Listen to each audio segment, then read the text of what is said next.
No. Okay, anybody who picked up a sheet yesterday up to 1 o'clock, those sheets are wrong. I got new sheets yesterday afternoon at 3 o'clock. They came in. So I have one. Go ahead. I have one other question, Go and ahead. maybe it's not apropos of the new sheets. When comparing my sheet that you gave me to another Wellington on the property, which is the biggest portion of the insurance, the other property, the rate was .0021. On the sheet you gave me, it was .0045. That's not a small adjustment. That's almost 50%. No. Excuse- Bring it in, Ed. Ed, if you're serious about changing, okay, or even It's not a considering- fair question. I'll be serious when I get the right numbers. No, you told me you were going to be serious when I gave you a No, policy. listen. You gave me a sheet. You said check it. I checked it. I really think, and I'm not being negative, you work very hard, but when you hand a sheet to someone, but you have no policy. In other words, you're saying sign this, and I'll give you the. It's like Nancy Pelosi. Take Obamacare, and we'll learn about it afterwards. Okay, Ed, we're cool. I appreciate your acquisition to my question. Ed, you come in, we'll look it over, and if there's an error, I'll Thank you let know. very much. You know me, I know don't you lie. work very hard, and you should get double time for the weekend. Thank you. All right. Thank you, Ed. Anything else for Tony on this issue? I'm here, folks. I hope the rest of the officers' reports are Tony, I not have a quite so question. controversial. Go ahead, Ken. I have a question. How can we be sure that each individual building's sheet is correct? Do we have to question each sheet? If I see my sheet, do I come back and talk to you and say, can you check it over again? Ed isn't currently with us. So basically, he's using his sheet against somebody else's. Closer to the mic. I'm sorry. Ed isn't with us, so I have to, he wants me to check against somebody else. Now, somebody else might have had claims. I don't know. So they may be charging him something. I have no way. You know, this is like, it's like, I can't give Ed an exact price because I don't know what his claim history is. I don't know the condition of his roof. This is just, he asked for a ballpark figure. What Ed has is a ballpark. It is not a quote. All right, so what I get today is is yours. going to be the accurate number. Yes, yours is the accurate number. His is it's just an estimate because Ed's association isn't with us. I can't give him something I don't know. I don't know about his claims. I don't know about his maintenance. I don't know anything about Wellington A. Yes. Any more questions? Yes.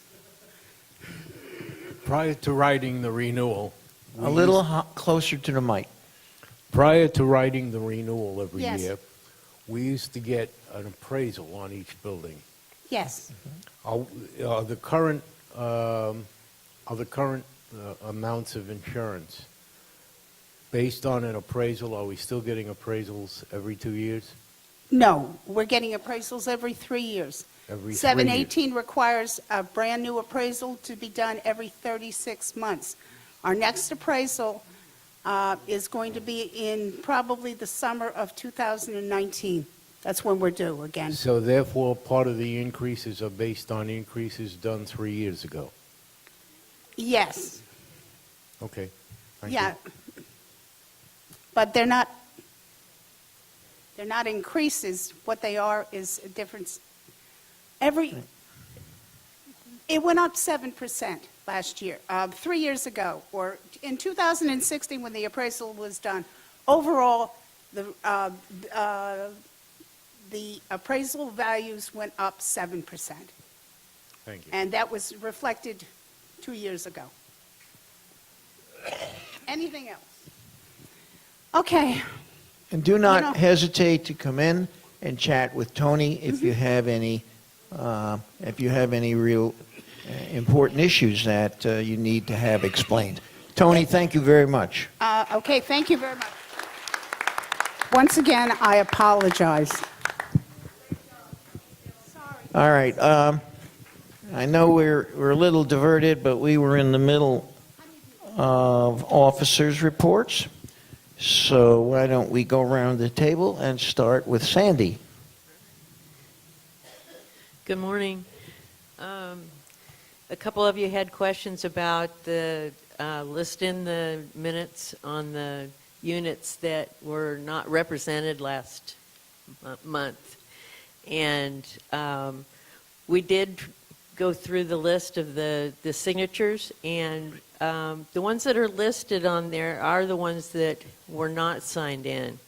And so just as a reminder, you do need to make sure that you sign in and get set up as a delegate for your presence to be used as part of the quorum. And so we appreciate the increase this month, and we're real glad to see you.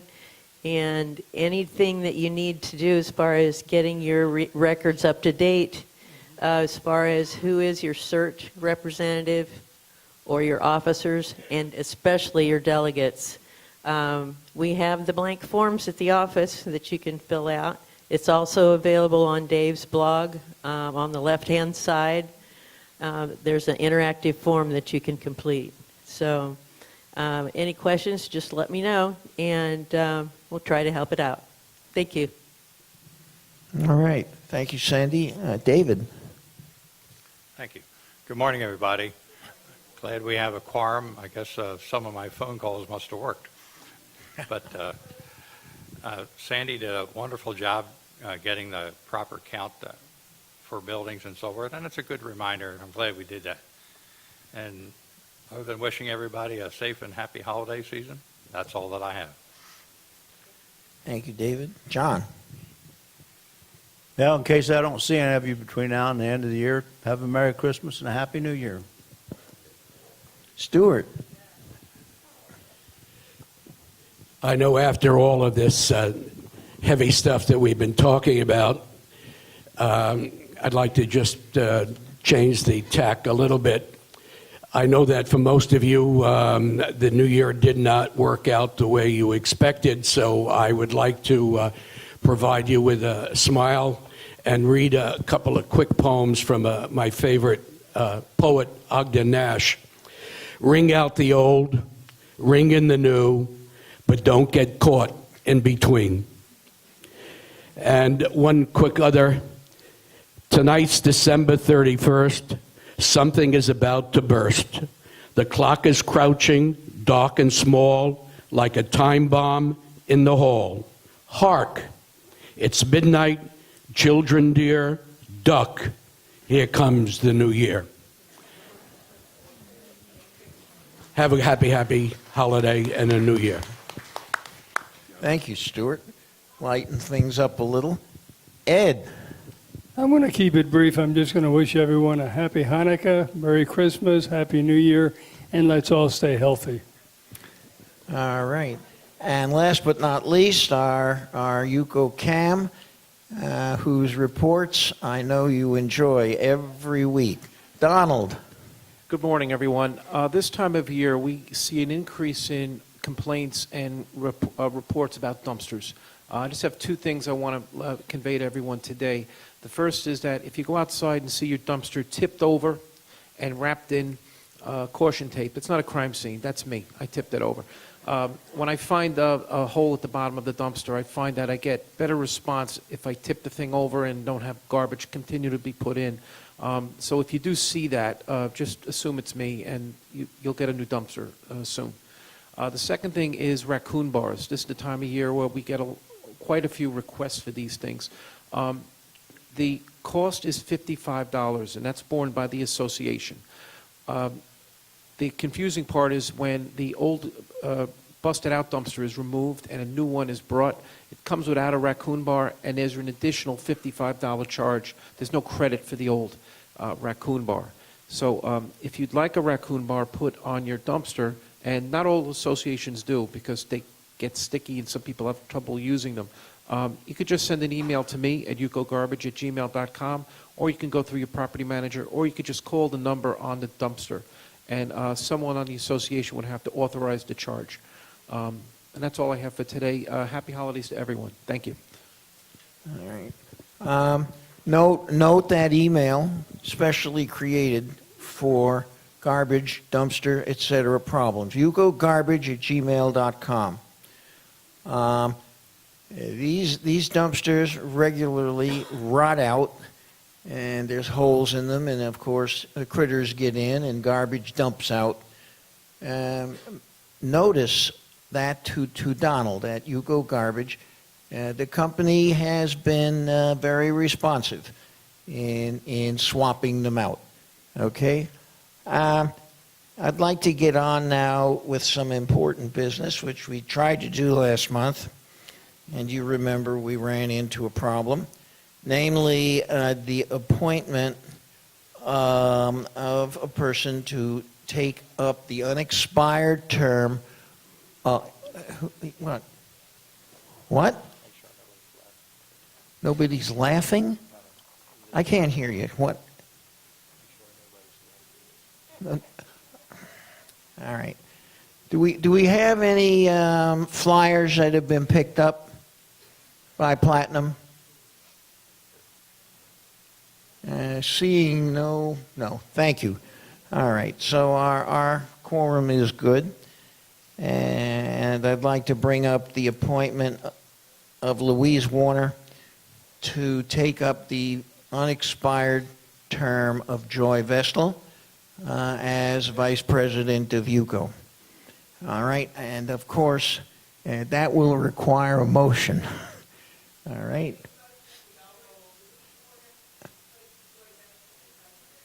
All right, who made the motion? Joyce Reese. All right, and we have a second from George Franklin. You want to bring it up? We're going to exercise the clickers.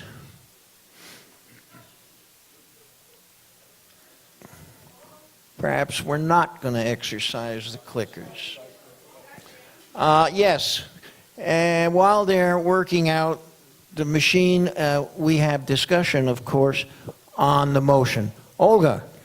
Thank you. Since we have discussion, I would like to know what her qualifications are to take over as vice president. Mm-hmm.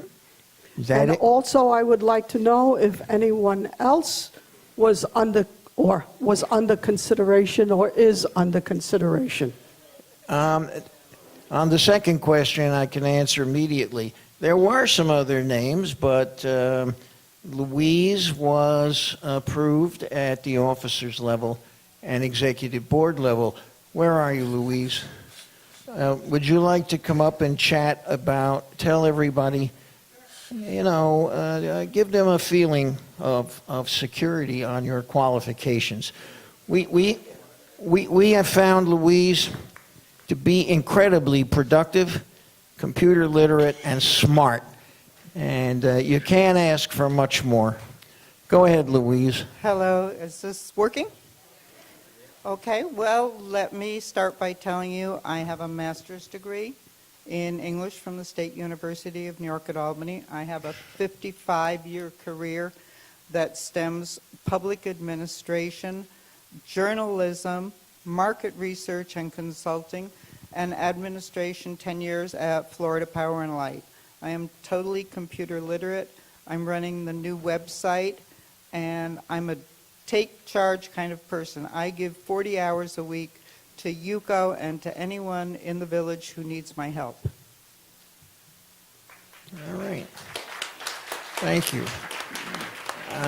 It was a good question, Olga. We should have put the qualifications in the packet. Thank you. May I?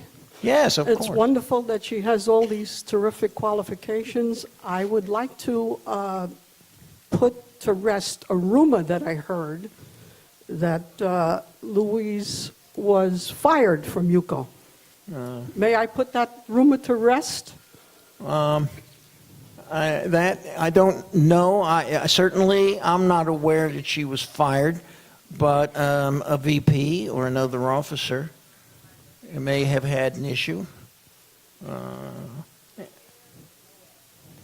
Anybody want to comment here up at the table?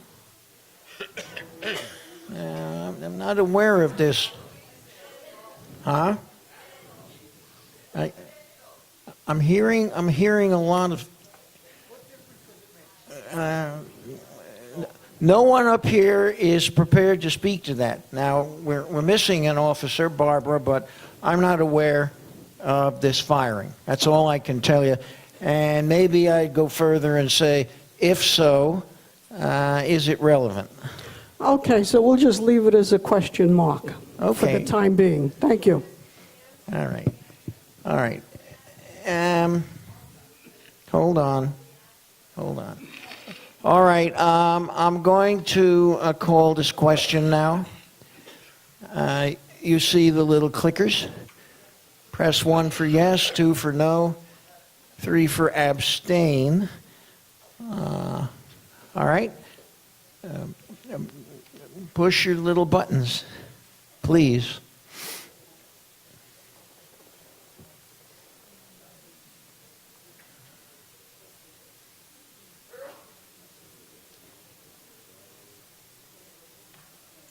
I don't know if you can see this way in the back,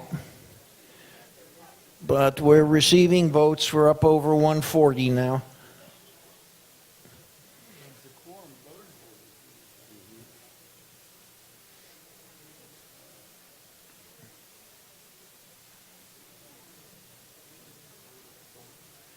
All right, it looks, oh no, I spoke too soon. Wow, it's pretty close to a full vote.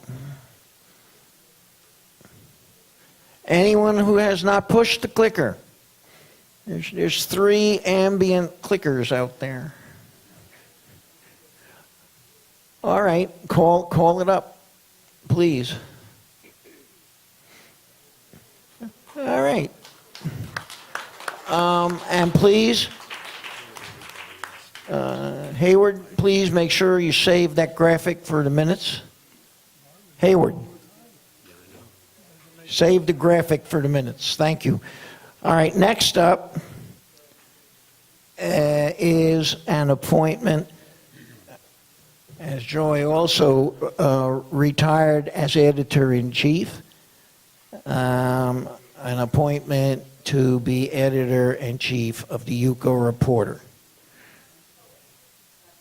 Yes, but that's something done within the Reporter.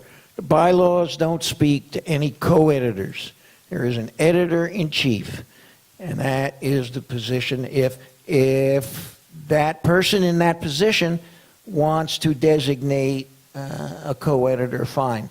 And that has been done for the last few years, and that's Myron Silverman.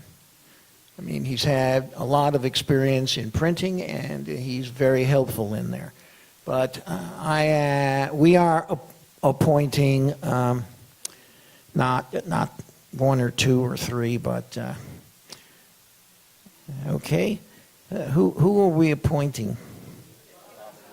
I'm sorry, Bobby Levin. Yeah, Bobby Levin, who has been doing the job and doing it very well. I think Joy made this original suggestion, and she's working out very well. So I would like to call for a motion to Marilyn. Okay, and a second from, who we got there? Sorry, Marilyn Pomerantz. Discussion on this appointment, this motion. Olga. I know I'm a pain in the butt, but I do have a question. Who said that? I did. I would like to be certain that when people put in a suggestion or a comment, that they will be heard, okay? If they write to the paper and say, and give an opinion that may be contrary to the administration, I want to be guaranteed that these people will be in print. Can I get that guarantee? Let me say something, and I'm not a newspaper person, but editorial is a very difficult problem. I can guarantee you that if what you submit is reasonable, non-backstabbing in nature, your input will be printed. All right? Yeah, I'm not going to mention any other publications, but Could I add letters to the editor to that? yeah, if they're reasonable, Olga. Reasonable, okay. Reasonable, that's without any vile language. Of course. But reasonable happens to be sometimes contrary to what an administration wants or desires. In other words, I want various opinions seen in the newspaper. I don't want to see straight line, everybody's happy, everything is good, all is wonderful, when in reality, all is not. All right. I have no problem. Is Bobby here? Bobby, would you like to comment on this? If anything is received in the office and it is reasonable, it will be considered for publication. I will not guarantee that whatever is sent in will be published.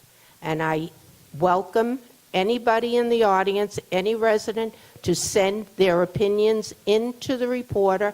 I welcome new writers. We're looking for new contributors. Please contribute and make the paper better than ever. But I will not guarantee that whatever is sent in will see the light of day. Thank you. In other words, I could rest assured that if somebody has a contrary opinion that may not be reasonable, but may be contrary, it will not be put in the paper. This is what you're saying.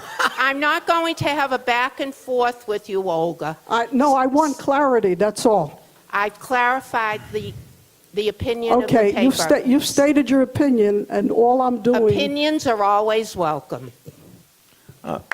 Olga, an input can certainly be controversial and counter to a given policy, but if it's stated in a reasonable manner, it will be published. Thank you. I have your word on that, David. Yes, you do, on film. Thank you.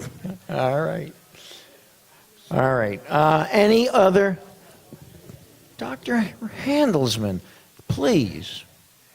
You don't have to say doctor every time. I have a PhD in English. Richard Handelsman, Plymouth 5. I would suggest that those who have issues with the UCO reporter volunteer their time to serve with and on the appropriate committees. Ms. Levin, I'm sure, will be able to find a seat for you when you evaluate input. Thank you. All right. Any other discussion on this appointment? All right. I'm going to call the question again. And yes, appointment to editor-in-chief, UCO reporter. Please push the button. Push the button.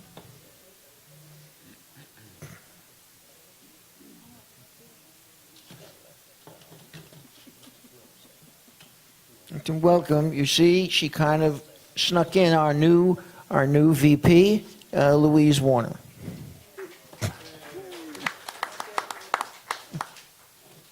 Come on, everybody, push the button.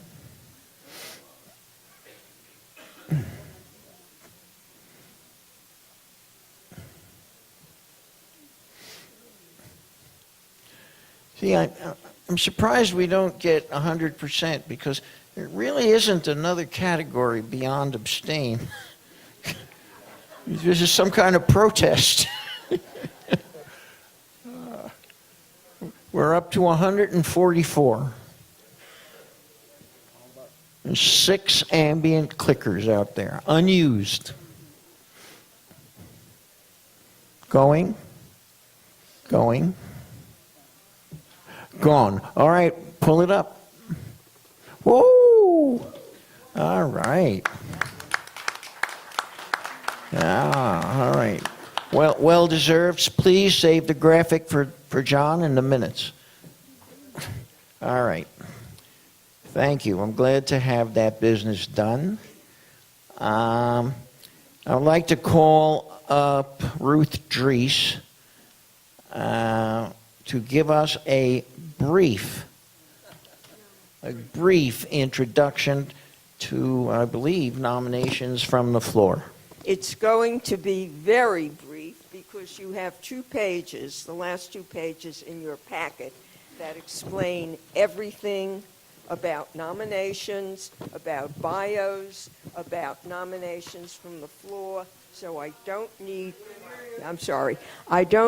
to repeat that. But what I did bring up with me, and which is very important, is the outline taken out of the newspaper. The current issue has the outline for a bio. This is all that is accepted.